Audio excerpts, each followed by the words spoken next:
শান্ত ছিল, আপনার ভাগ্নির পাল্লায় পড়ে না একবারে নষ্ট হয়ে যাচ্ছে। কাল সারাদিন লক্ষ্মী পুজোর জন্য মেয়েটা বাইরে বাইরে ঘুরলো, আমরা তো মেয়েকে খুঁজেই হয়রান। পেলেন কোথায়? বটগাছ তলায়। ও, আপনারা তাহলে সব জানেন? না মানে আমরা তো কিছু বুঝতে পারছি না।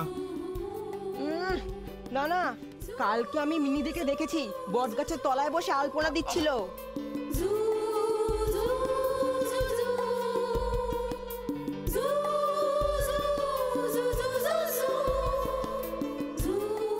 জানতাম জানতাম আসবে।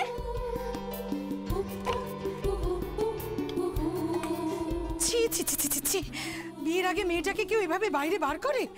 সর্বনাশ ছাড়া মেয়েটার কোনোদিন কিছু করবে না গো। আরো বাকি আছে, আরো। দিনের কথা শুনে চমকে উঠলেন, রাতের কথা শুনে তো একবারে মূর্ছা যাবেন। রাতে? হ্যাঁ হ্যাঁ, রাতে। রাতে ওই মেয়ে আবার আমার বাড়ি ঢুকেছিল মিনুকে খিচুড়ি খাওয়াতে। খিচুড়ি? আমার মা লক্ষ্মীর ভোগ?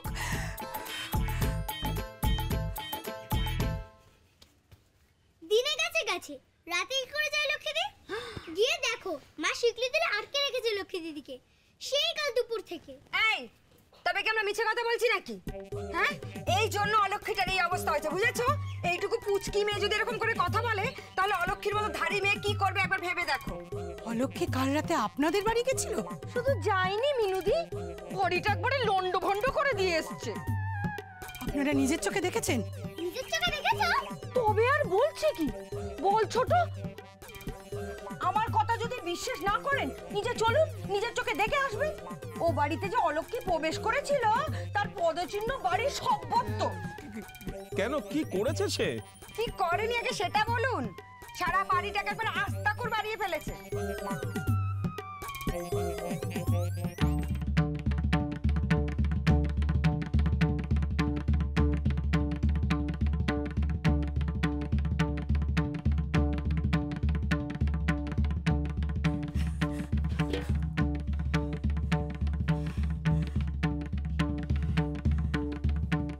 কামলা যখন এখানে এসেছে তার মানে অলক্ষী বেরিয়েছিলই।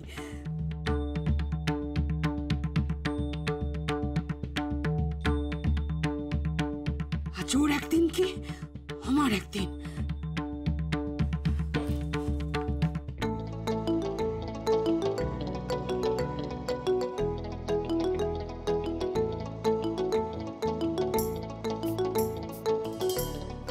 অলক্ষী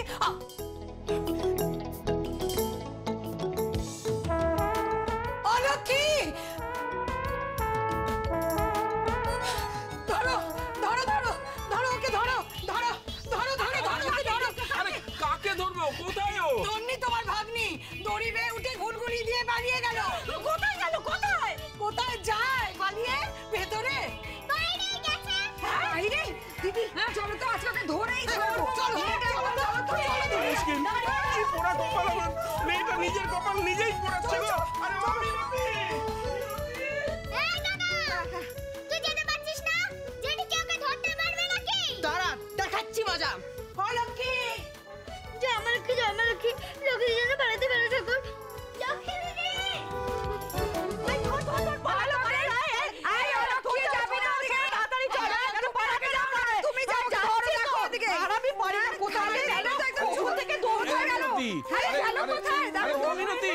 চুপ করে বাবারে, আর পারি না। এই তো এদিকে এলো। এলো, দেখো না দেখটা। ওদিকে নেই, দেখতে পাচ্ছি না তো। আরে এটা গেল বলতো মেয়েটা। জেঠিমণি, ওই তো লক্ষ্মী দি বসে আছে ওখানে। ও এই শোনো শোনো বসে। এই ছোট ধর, চেপে ধর। ওই তবে রে। দিদি ছেড়ে দাও না, লক্ষ্মী দিদি এই তুই একদম চুপ কর। বারে বারে ঘুঘু তুমি খেয়ে যাও ধান। এইবার তোমার আমি বধিব পরাণ। কেন আপনাদের বাড়িতে কেন যাবে? যেরকম লন্ড ভন্ড করে দিয়েছে, নিজে হাতে ওকে গোছাতে হবে। এই ছোট চেপে ধর যেন পালাতে না পারে। তুই গুছিয়ে দিতে হবে তো? তা তো আমি এমনিই গোছাবো, তোমাকে টেনে নিয়ে যেতে হবে না। আরে তোমার ওই মিষ্টি কথাই আমরা ভুলছি না, নিজে হাতে গোছাবে। চলো ছোট, ভালো করে চেপে ধর। আর যেন ধরতে না পারে। খালি হাসি, হাসি আমি বার করছি। দাঁড়াও। ওই তুই কোথায় যাচ্ছিস? হ্যাঁ, যাও যাও, নিয়ে যাও নিয়ে যাও, ধরে রাখো, একেবারে খুঁটির সঙ্গে বেঁধে রাখো কদিন, আমার অন্তত হাড় জুড়ো। এই এই পুটি, খবরদার, যদি তুই অলক্ষ্মী দিদির সঙ্গে গেছিস না, এই তুলছি, যাকে ঘরে নিয়ে যা তো। ছেড়ে দে না, ছেড়ে দে আমাকে। ছাড়বো কেন তোকে? কি করবি তুই আমার? আমি কিন্তু লক্ষ্মী দিদি নই যে যা বলবে আর আমি হাসবো। তুই তো কাঁদতে পারিস ভালো, কাঁদ কাঁদ, কামড়াতেও পারি, দেখবি? দেখলে পালালো তো, পালালো পুটি। হ্যাঁ, যাক যাক যাক, অন্তত অলক্ষ্মী আমার ঘর থেকে যাক। ওরে আরে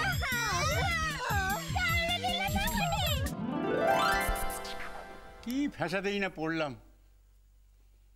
কোত্থেকে নেমন্তন্নের চিঠি আসবে, কিসের নেমন্তন্ন, কে নিয়ে আসবে, কিছুই তো জান। মুখটি মুটি হাসছো, বল না কিনি, কোত্থেকে আসবে নেমন্তন্নের চিঠি? মুখে কোনো কথা নেই। দূর দূর, তোমার সঙ্গে কথা বলাই ঝকমারি। যদিও একটা কথা বলবে তো ধাঁধা দিয়ে চলে যাবে, আমাকেই ভাবতে হবে কে আনতে পারে চিঠিটা, কিসের নেমন্তন্ন। চিঠিটা নিয়ে, চিঠিটা কেউ নিয়ে আসবে কেন? ডাকেও তো আসতে পারে নেমন্তন্নের চিঠি, ডাক বাক্সে পুড়ে নেই তো। হ্যাঁ হ্যাঁ, ডাক বাক্সে খুললেই পাওয়া যাবে। চাবিটা কোথায় গেল, চাবিটা কোথায় গেল? এই নকুর, এই নকুর, কোথায় যে রাখে? পালালো না কি রে বাবা? হ্যাঁ না কর্তামশাই, হ্যাঁ, আমি আর পালাবো নি ঠিক করেছি। হ্যাঁ, ঘাট পায়ে এখনই কি ব্যথা। এই ডাক বাক্সের চাবি কোথায়? আগে ডাক বাক্সের চাবি বাড়ির ছোট থেকে বড় হ্যাঁ। সব দরজার চাবি তো আমার কাছে আছে। কই কই কই? এই যে ডাক বাক্সেতে এটা কি? সব তালার চাবি হারিয়েছে। হ্যাঁ, কতবার আপনাকে বলেছি, হ্যাঁ, আপনি তালা পাল্টাননি। হ্যাঁ, এদিকে হ্যাঁ। চাবি না পাওয়া গেলে আপনি আমার পিঠে জুতো মারবেন, এটা তোমার বই? তাই আমি এটা বানিয়েছি। হ্যাঁ, তো এটা দিয়ে কি শুধু এই বাড়ির তালা খোলে নাকি অন্য বাড়ির তালা খোলে? আগে না, এতে অন্য বাড়ির তালা খোলে না, এতে শুধু আপনার বাড়ির তালাই খোলে। আর অন্য বাড়ির তালায় তো আর জং ধরেনি। দাদা, শোন শোন, এই আমার নামে একটা নেমন্তন্নের চিঠি আসবে, হ্যাঁ, সেটা সরাসরি আমাকে দিয়ে দিবি। ডাক বাক্সে খুলে দেখতো চিঠি এসেছি। যা যা যা, ডাক বাক্সে আসতে পারে। আমি যদি ভেবে ভেবেই মরছি যে শুধু, আবার মুখটি ফুটি হাসছো। ডাক বাক্সে আসবে না? কি নির্লজ্জ মেয়ে রে বাবা!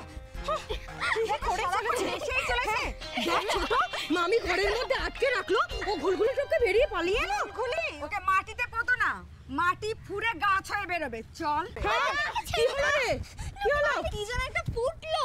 দিদিও একদম মিছে কথা কইছে। লক্ষ্মী দিদি যখন বলছে যাবে তো যাবেই, তোমরা ওকে ছাড়ো না। চুপ কর দিদি, একদম উল্টি করো না, তুমি হাত ছাড়ো আর দেখো কি করে। হাত ছেড়ে পালাবে কোথায়? গিয়ে আবার খপ করে ধরবো না? না দিদি, ও ভুলটা একদম করো না। ওকে হাত ছাড়ো আর ও কোন গাছের মগডালে উঠে বসে থাকবে। তারপর সারাদিন আমাদের নিচে দাঁড়িয়ে থাকতে হবে। তারপর কি বলবে, আমাকে নামাও, তারপরে আমি যাব। তখন কে নামাবে? ঠিক বলেছিস ছোট, ওর হাত একদম ছাড়া যাবে না। এই যে মা, তোমার তো গুণে ঘাট নেই, তোমাকে হাত ধরে ধরেই যেতে হবে। চলো চলো, চল নিয়ে চল ছোট, চল। ছাড়ো না, লক্ষ্মী দিদিকে ছাড়ো না।